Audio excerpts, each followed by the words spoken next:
Please welcome Congressman Ted Yoho.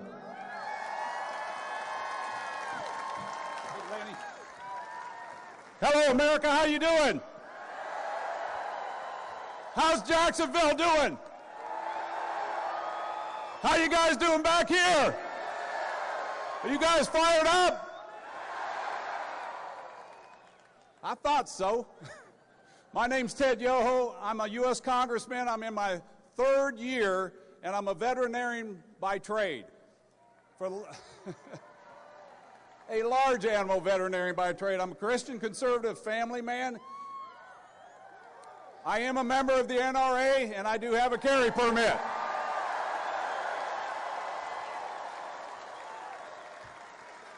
I don't know if Mrs. Clinton can say those things. But I ran against a 24-year incumbent, and I had no political experience. Does that sound like anybody else? You know what they told me? You can't do it. You can't win. You don't have the experience, but we proved them wrong because of people like you, the grassroots movement that got out there and got out and voted and did things that the political establishment wasn't used to seeing. And so we're going to do it again, right? The reason I ran is because people said that the people in Washington, the career politicians, were the ones with the wisdom and the knowledge, and they knew how to fix things. Did you guys believe that? And so what I said, well, wait a minute. Let's think about this. The people with the wisdom and the knowledge that have been there for 20 years or 24 years or longer either led us to where we were at or they failed to prevent it. Do you want to send them back? Heck no, or something like that, right?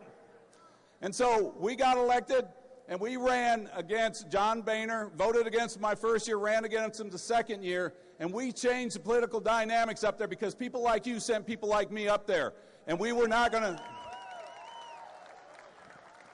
And then I went to the convention 2 weeks ago, and I was on Alan Combs, and he said, come on, he's got a family, he's got to have a job, he's got to feed. But he goes, well, Mr. Trump has no experience. Mr. Trump can't win. I says, Alan, let's think about this. Donald Trump ran against a field of 16 polished, highly skilled politicians, and the American people put him at top, so I think he's going to do just fine.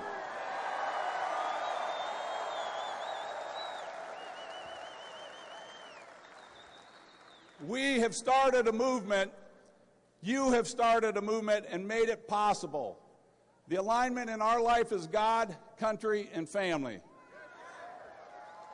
And we need to remind them in the establishment. When I was up at the RNC convention, a lot of the establishment was sitting in this back room, and when Mr. Trump came out, my wife and I and one of our teammates was with us, and we were clapping when he was saying stuff, make America great again, and, you know, doing the stuff that Donald does.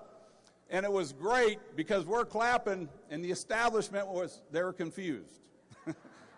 They still don't get it, but we're going to change that. We're going to unite the Republican Party. We're going to come together, and we're going to send the next president of the United States. And I got one of his hats here.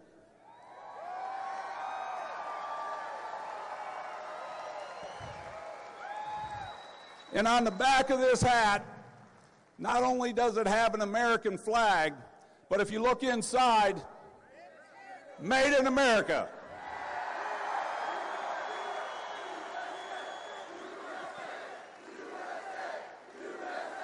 USA.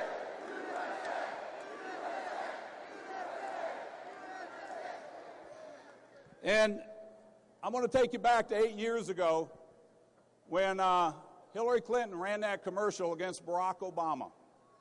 And it's 3 o'clock in the morning. And the phone rings, the red phone rings.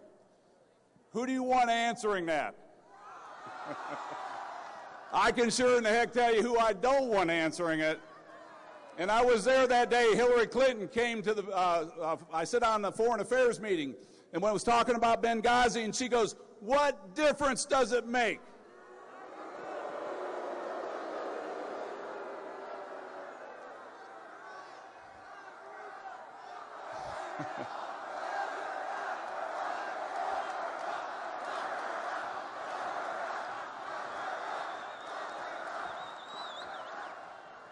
I hope they can hear that on her next campaign speech. Miss Clinton, I'll tell you what difference it makes. There's 4 American families that will not see their loved ones come home. There's 4 American mothers, fathers, brothers, children who will not see their loved one come home. That's what difference it makes. And I can tell you what, our enemies, our allies don't know if they can trust or depend on us. And our enemies don't know, they don't fear or respect us. And I really don't care if they fear us. But I want them to understand that when America says something, America means what it says, and it'll back it up. And I'm going to end. And I'm going to end with this. At that convention, I had the opportunity to talk to about 80 ambassadors. A lot of them were from the NATO countries. And you heard Mr. Trump talk about we have to redefine NATO. We have to get it back on track. And when we were at that ambassador meeting, I had ambassadors from the NATO's countries come up to me and say, you know what, we've been bad paying our dues for NATO. And we've paid them in arrears and we've caught up. And the other ones were saying, we put 2% into our budget, and we're going to make sure we're good standing with you, because they knew there's a new sheriff in town, and that guy is going to be Mr. Donald Trump. You guys are going to send him there. God bless you all.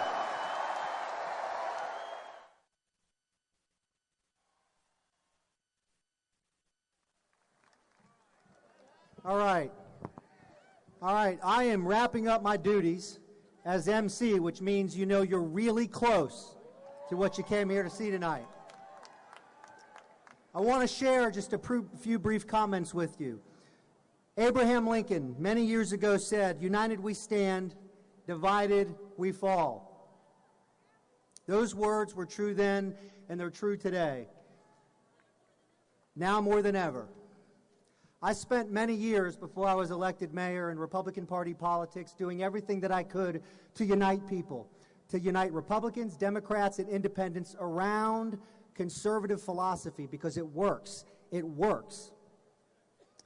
And I got to realize some of that effort to unite people when many of you in this room elected me mayor just over a year ago.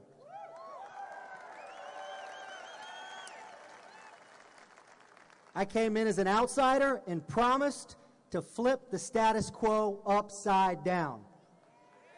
And that is exactly what we're doing right here in Jacksonville, Florida.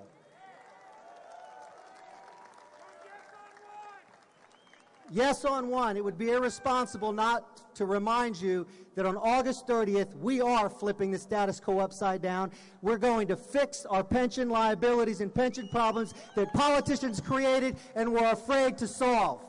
So I'm asking you, vote yes on County Referendum number 1, August 30th, and we'll solve it once and for all. Donald Trump will flip the status quo upside down. And that is why you're here tonight. Your voice has been heard. It's been good to be your MC. In a real short time, you're going to get what you came for. Thank you.